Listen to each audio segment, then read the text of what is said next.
بابا کے پاس گئے، میں نے کہا کہ بابا جی میرے والد صاحب دبئی چلے گئے اور اس کا کوئی اتا پتہ نہیں ہے، کم از کم 4-5 سال ہو گئے۔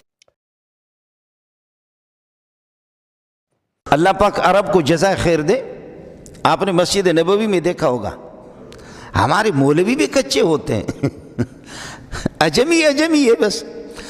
عرب کے اندر کمزوریاں ہیں، کوتاہیاں ہیں، ٹھیک ہے، وہ میرے اندر بھی ہزاروں ہے، لیکن آپ ان کے کمالات کو تو دیکھ لو نا، کہ ایک آدمی مزار نبی پاک صلی اللہ علیہ وسلم کو صرف سلام کرو، السلام علیکہ ایھا النبی، السلام علیکہ یا رسول اللہ، السلام علیکہ یا خلیفۃ رسول اللہ الاول سیدنا ابا بکر، السلام علیکہ یا خلیفۃ رسول اللہ الثانی سیدنا عمر، سلام کرو بس، ٹھیک ہے۔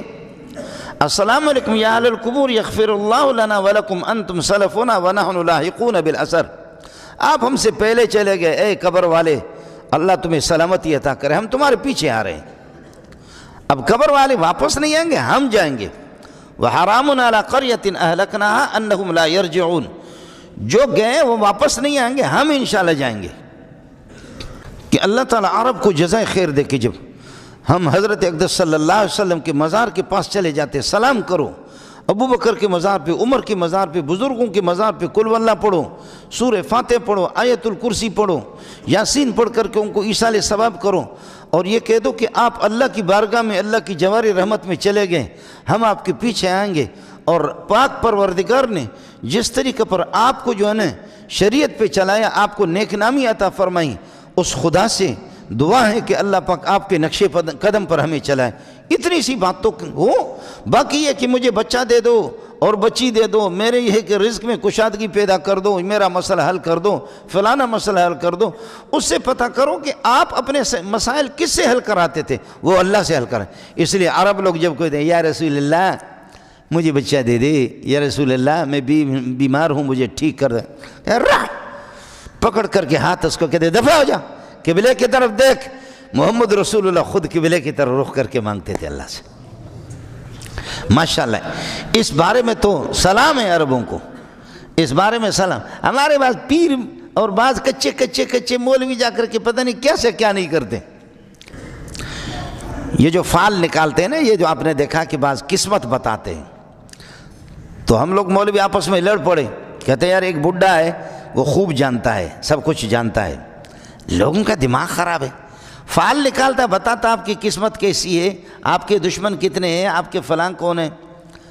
میں نے کہا چلو، صدر میں بہت پرانی باتیں، 30-35 سال پرانی باتیں، جب بابا کے پاس گئے، میں نے کہا کہ بابا جی میرے والد صاحب دبئی چلے گئے اور اس کا کوئی اتا پتہ نہیں ہے، کم از کم 4-5 سال ہو گئے، ابا جی کا کوئی اتا پتہ نہیں ہے۔ اب اگر مر گیا تو ہم اسی طرح تسلی رکھیں، اور اگر زندہ ہے تو انتظار کریں کہ وہ آئیں گے۔ اس نے فال مال نکالا، کہنے لگے کہ بیٹا فکر کرنے کی ضرورت نہیں ہے، والد صاحب آپ کا بہت خوش ہے، اور یہ کہ پیسہ خوب کما رہا ہے، اور وہ انشاءاللہ 1.5 سال میں آنے والا ہے۔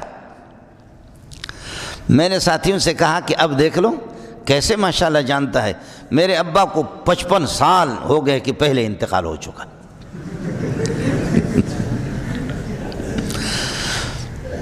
کہ میں چھوٹا سا تھا، بوتل جتنا تھا، ابا جی کا انتقال ہو گیا۔ اس کی شکل غریب کی معمولی سی میرے ذہن میں ہے کہ کوئی فقیر تھا، مسکین تھا، غریب، بکریاں چراتا تھا، داڑھی والا تھا، اور امروٹی شریف رحمۃ اللہ علیہ، سید تاج محمد امروٹی رحمۃ اللہ علیہ کے مرید تھے، لوگوں سے سنا، تھوڑی سی شکل مجھے یاد ہے، لیکن یہ جو قسمت معلوم کرتا ہے نا ہاتھ کی لکیر دیکھ کر کے، ان کی قسمت بتاتے کہ آپ کی قسمت میں یہ ہے۔ اچھا جن کے ہاتھ نہیں ہے ان کی قسمت کہاں ہے؟ ہاتھ دیکھ کر کے، ہاتھ کے لکیر دیکھ کر کے قسمت بتاتا ہے کہ آپ کی قسمت میں مال ہے، آپ کی قسمت میں 2 بیویاں، آپ کی قسمت میں 3-4 ہے، آپ کی قسمت میں جوتے ہیں، آپ کی قسمت میں جو ہے نا بیوی کے سینڈل لگیں گے آپ کے سر پہ۔ وہ یہ قسمت جو ہے نا ہاتھ کی لکیروں سے بتاتا ہے۔ تو جن کے ہاتھ ہی نہیں ہے ان کی قسمت کدھر چلی گئی؟ ساری قسمت تو ہاتھ کی لکیروں میں آ گئی۔ لوگوں کا دماغ خراب ہے، دماغ خراب ہے۔ لیکن کبھی اس طرح بھی ہوتا ہے کہ جیسے نابینا آدمی ہے، اس کو پتہ چل گیا کہ یہاں سے کوئی چیز گزر رہی ہے، ڈنڈا مارا، اچانک کسی ہرن کو لگ گیا، وہ ہرن بھاگ رہا تھا یا کوئی خرگوش بھاگ رہا تھا۔ گاہو باشد کی کود کے نادان، بغلط بر ہدف زنت تیرے، کبھی تیر انداز ان کا نشانہ نہیں لگتا، اور کبھی بچہ بھی ایسے بندوق کرتا ہے وہ لگتا ہے، کبھی نابینا کبھی نشانہ لگتا ہے۔ لیکن یہ مطلب تو نہیں ہے کہ آپ یہ کہہ دیں کہ جی یہ نابینا تو نہیں ہے، اس کا نشانہ لگ گیا، یہ بچہ نہیں ہے، یہ تو بڑا نشانہ باز ہے، اس کا نشانہ لگ گیا۔ دماغ تیرا خراب ہے، وہ نشانہ باز کہاں سے؟ تو اس قسم کے اندھے لوگوں کو کہ جو نجومی اور کاہن، من اتا کاہنا فصدقہ فقد بری مما انزل علی محمد صلی اللہ علیہ وسلم، جو کسی قسمت بتانے والے نجومی کے پاس جائے اور اپنی قسمت معلوم کرے اور اس پر یقین کرے، بھروسہ کرے، وہ قرآن سے اور محمد سے تو بیزار ہے، وہ کسی اور باغ کی مولی ہے، محمد سے اس کا تعلق نہیں ہے۔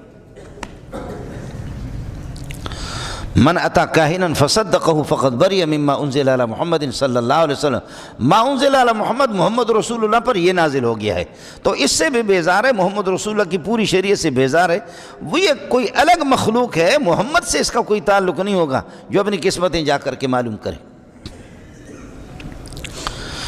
ہم نے مقرر کر دیے کہ جی یہ بیٹا دیتا ہے، یہ بچی دیتی ہے، یہ جوانی جوانی دیتا ہے، یہ طاقت دیتا ہے، یہ مال دیتا ہے، یہ خوشیاں بانٹتا ہے، یہ تندرستی دیتا ہے، دماغ ہمارا خراب ہے۔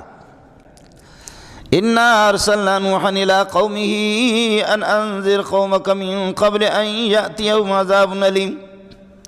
نوح علیہ السلام کو ہم نے بھیجا 950 برس، اس زمانے کے لوگوں کی عمریں 1000 سال 1200 سال عمریں ہوتی تھی، نوح علیہ السلام نے تو 950 برس تو تبلیغ کی ہے۔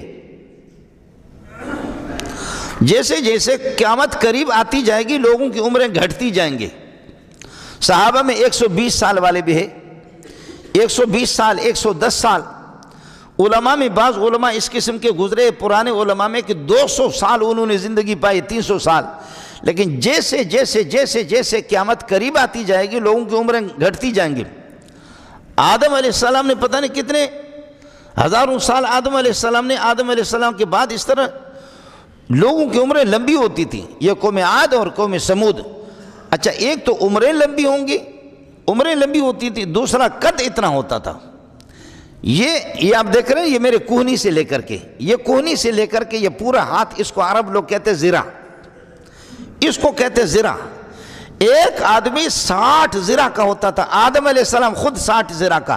اندازہ کرو کہ آدم علیہ السلام کو پھر صدر گاڑی میں جانے کی ضرورت نہیں تھی، وہ تو یہ کہ ایک قدم ادھر رکھا، دوسرا یہ کہ اس پہ اللہ کا بھلا کریے کہ کیا کہتے ہیں احسن آباد پہ رکھا، تیسرا سوراب کوٹ پہ، چوتھا یہ کہ بنوری ٹاؤن، 5ویں میں تو صدر میں پہنچ گئے۔